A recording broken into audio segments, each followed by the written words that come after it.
오늘부터는 큐티를 하실 때 두 가지. 하나는 이미 지금 내 삶에 일어난 일 있죠. 교회 같으면 이제 대출을 다시 시작을 했어요. 이제 과정을 밟아갈 겁니다. 밟아가고 있는데, 또 큰사랑교회가 그래서 오늘 아침에 또 수협에서한테 전화가 올지 안 오면 해결을 하신 거고, 이제 또 전화가 오면 못한 거겠죠. 그런 일들이 교회적으로는 놓여 있어요. 앞에 뭐 스크린을 해야 되는 부분이라든가, 뭐 이런 것들, 의자를 드려야 되는 부분이라든가 놓여 있는 일이죠. 자, 근데 오늘 또 교회 안에서 무슨 일이 발생할지 몰라요, 그렇죠? 우리는 두 가지 일이 있어요. 하나는 현재 발생한 일이 있고, 그다음 오늘 또 어떤 일이 발생할지 모르는 거죠. 그리고 계획에 없던 일들이 또 있어요. 중고등부 학생들 데리고 롯데월드 가는 게 계획에 없던 일들이에요. 그러니 또 아이들이 바깥으로 나가는 거니까 또 노심초사도 되고 걱정도 되고, 그러니 또 기도가 되어지는 거죠. 어젯밤부터 그런 일들이 놓여 있는 일이고, 오늘 무슨 일이 일어날지 모르죠. 여러분들도 마찬가지. 한번 생각해 보세요. 지금 일어난 일을 한번 생각해 보세요.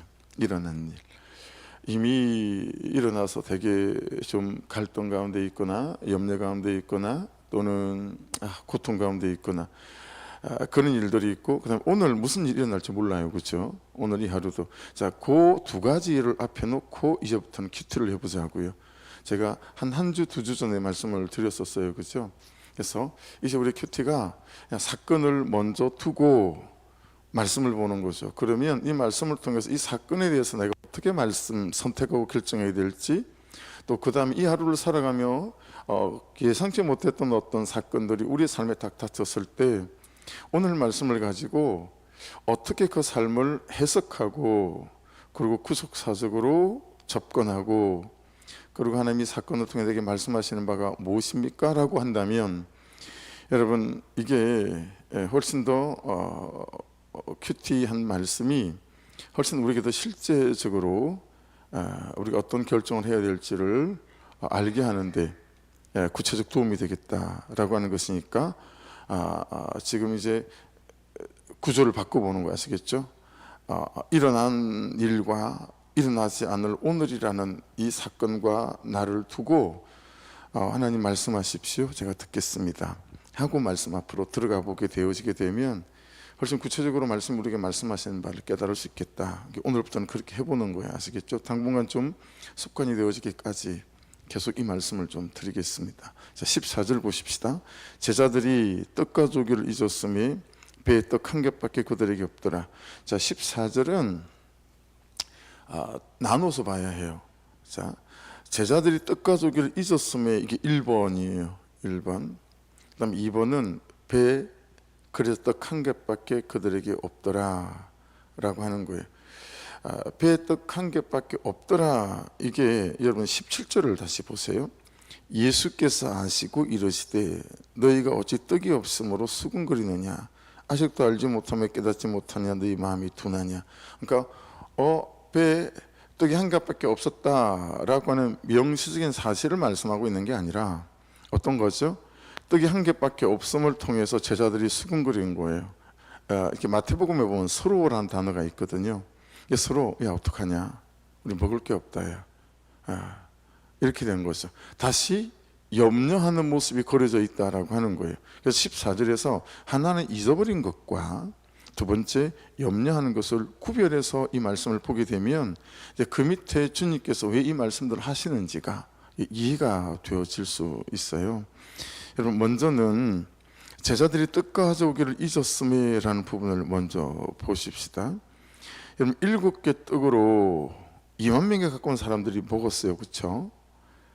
되게 경이로웠겠죠. 되게 감격이었겠죠. 그런데 한편으로는 어떻겠어요?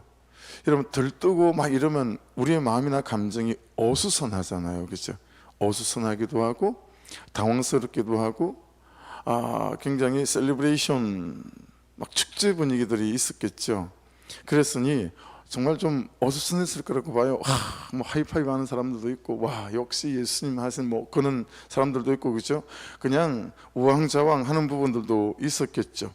그래서 남은 빵을 가지고 오는 것을 잊어버렸을 수도 있습니다. 그죠? 너무 그냥 상황이 그러니까 들뜬 마음이 막, 그래서 그냥 12명의 제자가 전부 떡을 가져오는 걸 다, 빵을 가져오는 걸 잊어버린 거죠. 이게 레힘이니까 우리한테는 뭐 이제 떡빵 이렇게 이제 해석되어지는 거니까요. 그런데 여러분, 잊었음의 이 단어의 뜻을 보면 좀 약간 달라요. 자, 잊었음에 있죠. 그게 에필란다 노마이라는 단어예요. 에필란다 노마이, 그 잊었다라는 거거든요. 이 뜻이 뭐냐면 등한시하다, 무관심하다, 관가하다, 이런 뜻이에요. 그러니까 여러분, 이걸 보면 상황적인 그런 것 때문에 너무 막 감격이 있어서 감정적으로 덜떠 있고 그러면서 깜빡 잊어버린 이런 게 아니라는 거예요. 예, 그죠? 이해되시죠? 깜빡 잊어버린 그런 게 아니고요. 등한시한 거예요. 뭐 이까짓 건 뭐 어떤 이런 뉘앙스죠. 관가한 거예요. 대충 생각했다라고 하는 거죠. 무관심한 거예요. 예. 그러니까 단순한 일의 실수가 아니다라고 하는 거죠. 마음의 문제가 있고 중심의 문제가 있다는 얘기죠. 소중함도 없고 간절함도 없고 등한시해졌다. 이건 믿음하고 다른 거예요. 이해되시죠? 믿음이 있어서 안 가져온 게 아니에요. 믿음하고 다른 거예요. 그들이 믿음이 있어서 떡을 안 가져온 게 아니다라고 하는 거죠.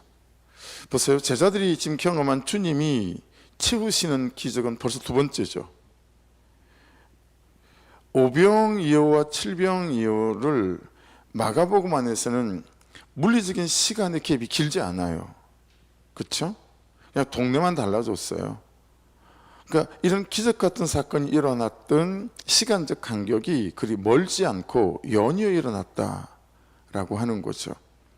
그러니까 제자들 마음 안에 이렇게 되면 자연스럽게 찾아드는 그런 마음이나 생각이 믿음이라면 너무 좋겠는데, 주님이 우리를 공급하고 채우십니다. 이런 믿음이 그대로 꽉 사로잡았으면 좋겠는데, 그게 믿음이 아니라 당황스럽게도 대수롭지 않게 생각하고 대충 생각하는 거예요. 그럼 이건 우리 신앙생활에 굉장히 고질병 같은 거예요. 그러다 보니까 여러분, 마땅히 해야 할 것을 하지 않고 마땅히 살아야 될 삶을 잘 살지 않는 쪽으로 우리의 삶이 전개되어진다 라고 하는 거예요. 어떻게 보면 영적인 교만이고요, 어떻게 보면 영적인 나태함, 어떻게 보면 익숙해져 가고 덤덤해져 가고, 그러면서 별 일들이 일어나지 않아도 뭐 그렇게 딱히 대수롭지 않은 뭐 신앙생활이라는 게 뭐 그런 거지, 이런 거죠. 그런 느낌들 아시죠? 그죠? 여러분, 하늘의 언어를 주시는 님, 여기서 하늘의 언어라고 하는 것은 기도도 되고 예배도 되고 믿음도 되고 이런 것들이죠. 하늘의 언어를 우리에게 주시는 이유는 땅에서 땅의 언어로 하나님의 자녀다운 선택과 결정들을 해가면서 마땅히 살아야 할 삶으로 우리가 살아가기를 원하시는 거죠.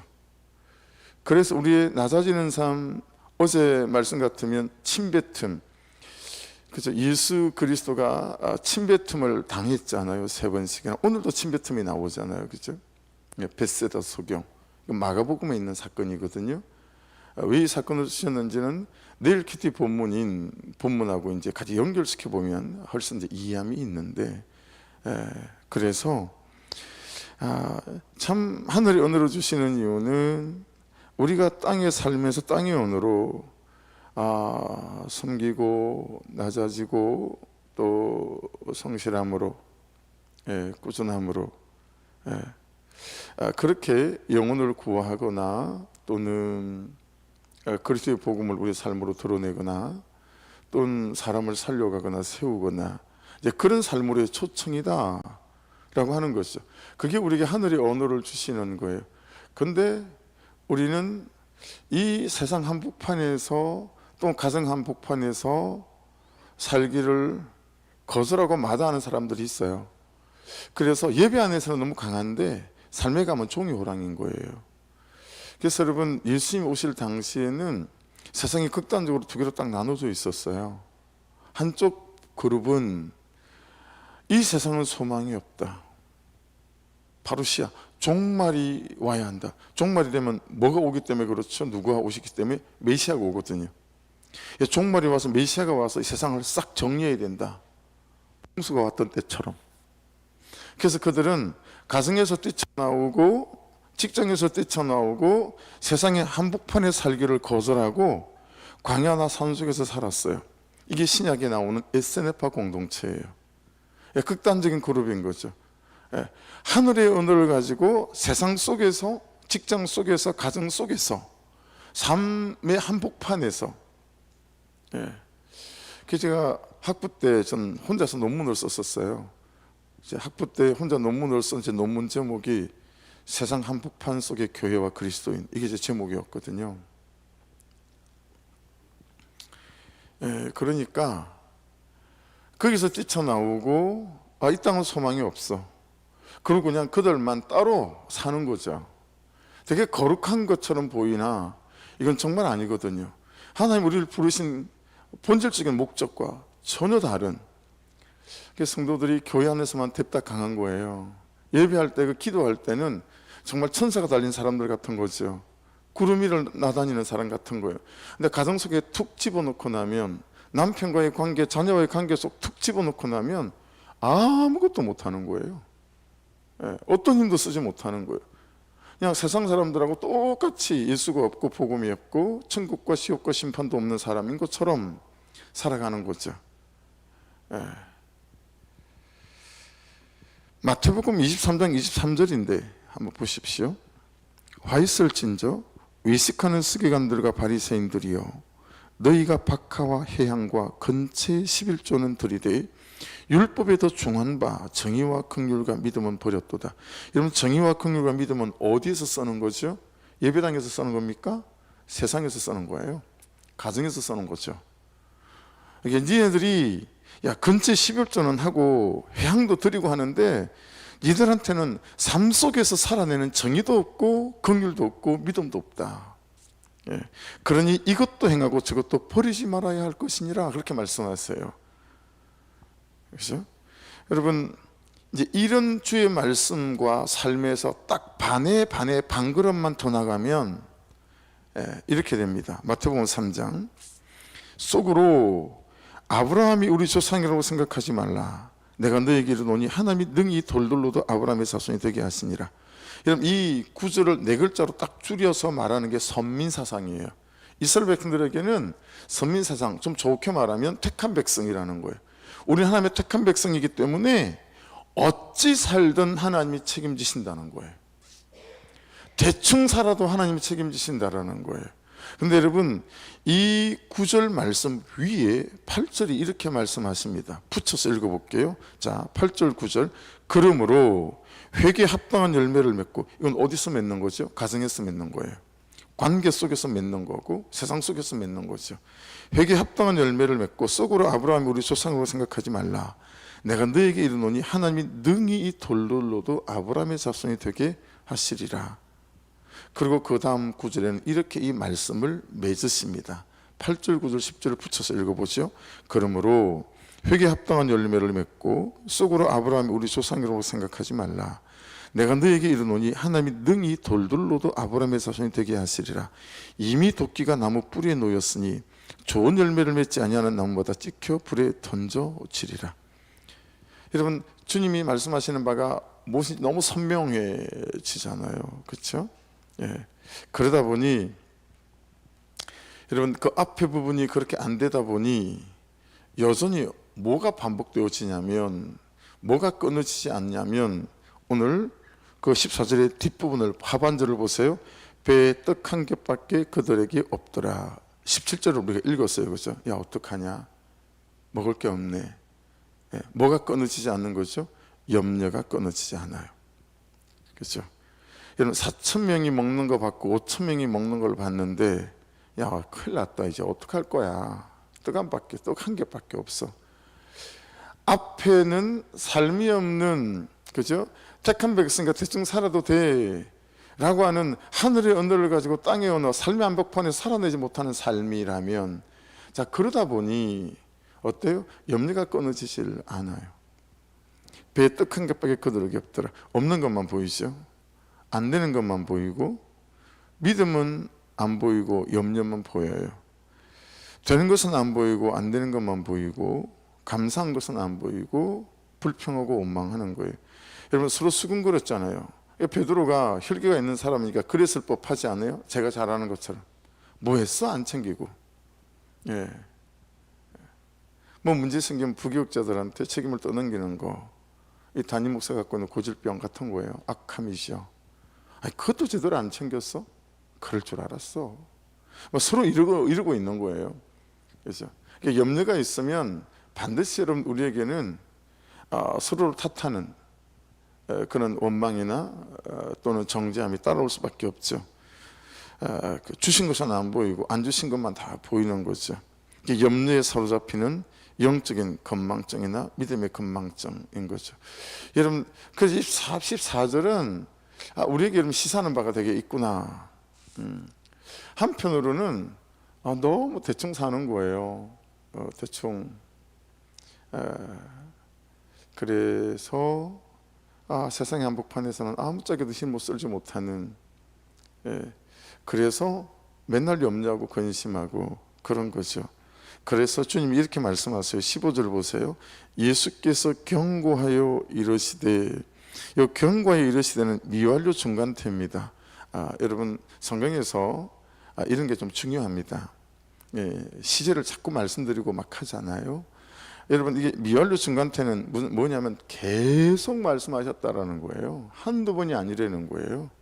계속 반복해서 제자들이 또 저 소리 하신다, 또 잔소리 예수님 또 잔소리 시작했다, 그런 식으로 받아들일 만하게 계속 말씀하셨다는 거예요. 미완료 중간태. 예수께서 경고하여 이르시되, 삼가 뭘 계속 잔소리 하셨을까요? 뭘 계속 경고하셨을까요? 야, 바리새인들의 누룩하고 헤롯의 누룩을 주의해야 된다. 그렇게 말씀하신 거예요. 계속 틈만 나면 일로 와봐봐, 앉아봐, 내가 말했지, 바리새인의 누룩하고 헤롯의 누룩 조심하라고, 이런 거잖아요. 그러니까 다른 말로 말하면 여러분 이게 정신 바짝 차려야 된다, 정신 바짝 차리고 신앙생활하고 예수 믿어야 된다, 뭐 이런 거 아니겠어요? 굉장히 영적인 긴장을 촉구하는 거죠. 야, 삐끗하면 떠내려가. 삐끗하면 금방 둔해져. 그렇게 자꾸 가르치신 거죠. 여러분, 그럼 바리새인들이 누룩, 헤롯의 누룩을 주의하라 그랬는데, 그럼 먼저 누룩이 뭐죠? 누룩이 뭐예요? 이게 쥐매라고 이렇게 자주 나오는 말씀이니까 나눌 때가 있는데, 이게 이제 누룩이 이제 끓이다 뭐 이런 거잖아요. 왜냐하면 이게 발효시키는 거니까 그렇죠. 누룩은 발효되는 거잖아요. 기본적인 의미가 발효시킨다라는 거예요. 뭘 발효시키죠? 이게 긍정적으로 쓰인 것은 한 번이면 부정적으로 쓰인 건 10번이에요. 긍정적으로 쓰인 건 여러분 마태복음 13장 33절 보면 이렇게 긍정적으로 쓰인 부분이 있어요. 같이 한번 읽어보십시다. 또 비유로 말씀하시되, 천국은 마치 여자가 가루 서말 속에 갖다 넣어 전부 부풀게 한 누룩과 같다. 그러니까 저하고 여러분이 하늘의 언어를 가지고 정말 정신 바짝 차리고 깨어있어서 성령 충만하고 은혜 충만해서 가정 속으로나 관계 속으로나 세상 속으로 들어가면 지금 마태복음 13장 33절이 되는 거죠. 선한 누룩이 되는 거예요. 영향력인 거예요. 그러니까 누룩은 여러분 영향력을 말하는 거예요. 영향력. 이 마태복음 10장 33절의 영향력은 어떤 영향력이에요? 선한 영향력이에요. 그렇죠? 그래서 내가 세상 속에서 섬기고 침뱉음 당하고 낮아지고 그러면서 사람들이 나를 통해서 말씀을 보는 거죠. 보이는 말씀이 우리인 거죠. 그게 잘 안 돼서 우리가 참 괴롭지 않아요? 그렇죠? 하지만 여러분, 오늘 본문에서 말씀하신 누룩은 선한 영향력의 누룩이 아니죠. 그렇죠? 그래서 누룩은 원래 막 부풀게 하고 퍼져나가는 성질, 영향력이 있단 말이에요. 그래서 눈에 보이지 않지만 소리 소문 없이, 여러분 누룩이 바로 되면서 막 소리 내는 거 아니거든요. 눈에 잘 보이지도 않아요. 나도 모르게 나로 하여금, 이게 누룩이에요. 나도 모르게 나로 하여금, 이게 찜이에요. 그게 뭐예요? 영향력이에요. 나도 모르게 나로 하여금 그리 살게 만드는 악한 영향력을 오늘 말씀에서는 바리새인의 누룩과 헤롯의 누룩이라고 말씀하시는 거예요. 그럼 생각해 보셔야죠. 적용 질문이 생길 수 있지 않아요? 관찰 질문, 묵상 질문이. 나로 하여금 나도 모르게 내가 지금 그리 살게 만드는 악한 영향력을 가지고 있는 삶의 구조나, 내가 손에 붙잡고 있는 거나 보는 거나 듣는 건 뭐지? 이라고 하는 거죠. 나에게 가장 악한 영향력을 주는 건 뭘까? 여러분, 자녀들에게 가장 악한 영향력을 주는 건 누굴까요? 부모예요. 아버지하고 엄마죠. 아버지 엄마의 말, 아버지 엄마의 삶의 모습, 네. 아버지 엄마의 말하는 태도, 이런 거예요. 그래서 여러분, 유튜브가 선하지 않아요. 선하지 않아요. 왜냐하면 10,000개가 있으면 9,999개가 전부 다 비판하고 정죄하고 따지고 이런 것밖에 없어요. 10,000개 중에 1개 정도 좀 선한 영향을 끼치는 그런 컨텐츠가 있을까요? 9,999개 컨텐츠는 참 대부분 여러분 악한 영향력을 끼치는, 나도 모르게 나로 하여금 그냥 그리 따라가게 만드는 이런 것들이 너무 많은 것 같아요. 그런 것들이 너무 많은 것 같다. 힘을 길러서 분별해서 구별해서 찾아볼 수 있는 힘이 없으면 참 나도 모르게 나로 하여금 그것들을 따라 살게 만드는 그는 이제 무차별적인 공격 가운데 우리가 노출되어져 있다라고 하는 것을 깨닫게 되었어요. 자, 그러면 바리새인의 누룩은 뭘까요? 외식하는 삶입니다. 계속 반복돼 나오잖아요. 외식이에요. 바리새인의 누룩은 외식이에요. 외식은 여러분 설명드렸죠. 그 당대에 외식은 어떤 의미로 말씀하신 거라고. 한 연극을 할 때 12명, 20명의 배역을 맡은 사람들이 다 나와서 오늘날처럼 그렇게 다 해야 되는데, 여러분 전쟁 영화 보면 그 수많은 사람이 전쟁 한 장면에 등장을 하잖아요. 그래야 되는데 이 당대는 연극을 할 때 수명, 30명이 나오는 연극이라도 2명이서 다 감당을 했다. 가면을 바꿔 써가며. 여러분, 우리가 왜 가면을 쓸까요? 삶 속에서 살아낼 능력이 없어서 그래요. 그렇지 않아요? 참 선하게 해석해서, 우리도 그렇게 살고 싶잖아요. 우리도 다윗처럼 다니엘처럼 살고 싶잖아요. 근데 안 사라지는 거예요. 그래서 안 사라지니까 그런 척이라도 하는 거예요. 선하게 보면 그렇다라는 거예요. 우리가 악해서 그런 게 아니라. 그렇지 않아요? 그러니 참 삶 속에서 외식하지 않고 주님이 말씀하신 대로 살아갈 수 있는 하나님 그분 안에서의 과정이 있는 삶, 그분과의 사귐과 그분과의 교제권 안에 있는 삶, 이게 너무 중요하죠. 그래야 우리가 삶 속에서 외식하지 않을 거예요. 그렇죠? 여러분, 외식하는 나를 막 탓하고 나무라지 마세요. 우리가 원래 악하지 않아요. 죄성이 있으나 그걸 탓하지 마시고요. 그 외식 안 할 수 있는 능력과 은혜를 구하는 삶, 그 여정 속, 그 과정 속에 살아가지 않는 나를 책망해야죠. 그죠? 그게 맞죠. 그게 바리새인의 누룩이에요. 그럼 여러분, 헤롯의 누룩은 뭘까요? 자, 헤롯의 누룩은 어디에는 이렇게 표현하고 있냐면, 마태복음 16장 6절이에요. 여기는 헤롯의 누룩을 이렇게 말씀하고 있어. 같이 봅시다. 예수께서 이러시되 삼가 바리새인과 사두개인들의 누룩을 주의하라 하시니, 이 본문에서는 사두개인의 누룩이라고 말씀하세요. 그래서 헤롯의 누룩 이꼴 사두개인의 누룩이에요. 여러분, 그러면 사두개인들의 누룩은 뭘까요? 여러분, 사두개인들은 여러분 죽고 난 다음에 심판을 인정하지 않았어요. 그러니 그들에게는 천국과 지옥을 인정하지 않았어요. 그걸 인정하지 않으면 어떻게 살까요? 이 땅이 전부다라고 사는 현세주의자들이었어요. 세속주의자들이었어요. 그게 헤롯의 누룩이고 사두개인들의 누룩이에요. 죽고 난 다음에 하나님 앞에서 살아가는 동안에 하나님을 경외하는 뭐 이런 거 없어요. 야, 이 시간을 주신 거, 이 세상을 주신 거 여기서 마음껏 누리고 즐기고 눈에 보이는 게 전부니까요. 그러니까 안 되면 너무 죽을 것 같은 거예요. 안 되는 삶 안에서 나와 직면하며 안 되는 삶 속에서 하나님이 내게 말씀하시는 뜻을 찾아가기는 이건 언감생심 될 수 없는 일이죠. 이 사건을 주시면 전부 다 정지하게 바빠요. 그 사건 속에서 하나님이 저분에게 하신 말씀이 있는 특별한 지극하신 사랑이다라고 해석하지 않고 저 봐봐 야, 저 목사가 돼갖고 권사가 돼갖고 장로가 돼갖고 얼마나 대충 속이며 살았으면 하나님이 저렇게 심판하실까. 여러분, 우리가 기복 안에 있을 때 이런 식으로 생각해 왔잖아요.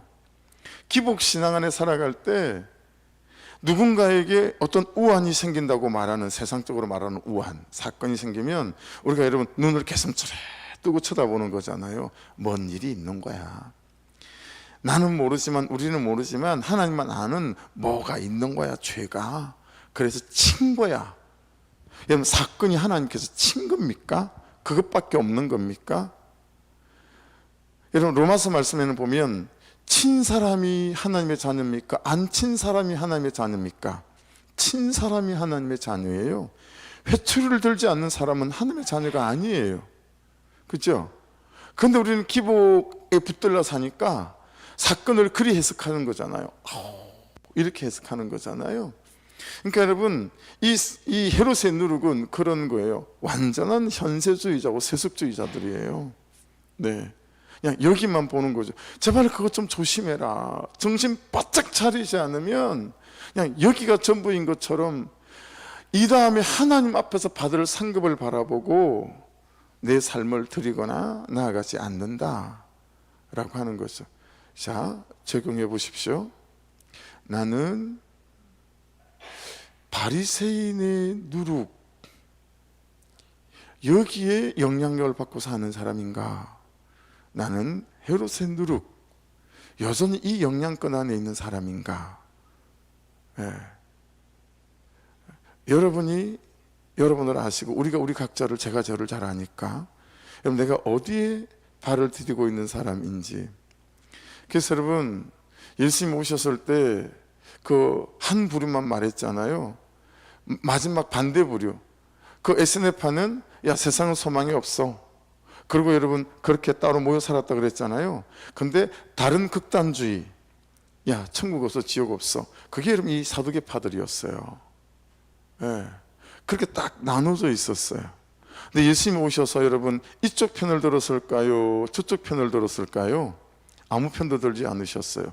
이 SNF파와 종말이 와야 돼, 메시아가 와야 돼, 이 사람들과 그 다음에 아니, 야, 천국 없어 라고 현세로 사는 사람, 이 사람들에게 교집합에 주님이 쓰셨어요. 그러니 여러분, 말씀이 연결되어지죠. 하늘의 언어를 가지고요, 땅에서 우리가 참 그리스도인답게 하나님의 자녀답게 살아가는 삶, 그 교집합에 우리 주님이 쓰셨다고요. 그게 우리의 부르심이다 라고 하는 것을 알 수 있습니다. 그렇게 하고 보면 이제 오늘 말씀이 우리에게 깨닫게 하는 바들이 생기는 거죠. 오늘 본문이 지나고 난 다음에 뭐가 나오냐면, 마태복음으로 말하면 마태복음 16장 가이사랴 빌립보가 나와요. 그 가이사랴 빌립보에 들어갔을 때 주님이 제자들에게 묻잖아요. 야, 세상 사람들이 나를 누구라고 하디? 엘리야라고 하기도 하고요, 더러는 세례 요한이라고 하기도 하고요, 이렇게 말해요. 그래서 주님이 됐고, 그러면 너희들은 나를 누구라 하느냐? 여러분, 이 본문은 원어적으로 볼 때 주님이 각 사람에게 물었다라는 게 좀 더 가까워요. 오셔서 묻는 거예요. 김길림 집사님에게 묻는 거죠. 김 집사, 너한테 난 누구니? 박 집사, 한 사람 한 사람에게 묻는 거예요. 세인아, 너한테 난 누구니? 얼버무렸나 봐요. 근데 그때 베드로가 주는 그리스도시요 살아계신 하나님의 아들이십니다. 이 고백이 얼마나 놀라웠던지 주님께서 야, 네가 땅에서 매면 하늘에서 매이고 땅에서 풀면 하늘에서 풀릴 거야. 천국 열쇠를 주시잖아요. 예. 이만큼 복된 대답이 없고 복된 사람이 없다, 이런 거 아니겠어요? 그러니까 여러분, 이 베세다 소경이 그 다음에 나오잖아요, 그죠?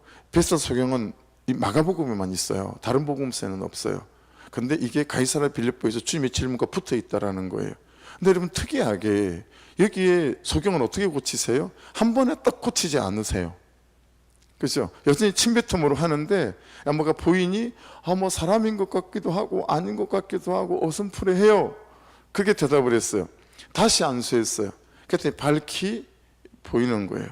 자, 여러분, 왜 우리가 바리새인의 누룩에 치우치기 쉽고 그리고 헤롯의 누룩에 치우치기 쉽냐면 금방금방 들리고 보이고 그렇지 않아요.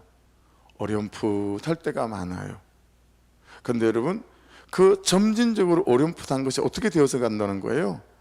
정말 깨끗하게 보이게 될 거라는 거예요. 할렐루야. 그래서 어떻게 된다는 거예요? 주는 그리스도시요 살아계신 하나님 아들이십니다 라고는 그게 내 고백이 되게 하실 거라는 거예요. 할렐루야. 그러니 그 베드로의 고백이 내 고백이 되게 하실 거예요. 믿으시죠? 그러니 때로는 어렴풋하고 때로는 의심이 나고 때로는 나는 아닌 것 같아 라는 생각이 들 그때에도 정신을 바짝 차리셔서 여러분, 물러서지 않는 믿음의 걸음이 있기를 주의 이름으로 축복합니다. 그러면서 우리가 세워져 가는 거예요. 예, 그러면서 여러분 세워져 가는 거예요. 그래서 여러분, 베세다 소경 그 사건 이전에 주님께서 얘들아, 내가 떡 5개를 5,000명을 떼어줄 때 조각 몇 바구니를 거두었니? 12이요. 그럼 내가 7개로 4,000명이 떼어줄 때 조각 몇 짝강주를 얻었니? 7바구니요. 그러니까 근데도 아직 깨닫지도 못하니? 라고 말씀하시는 거예요.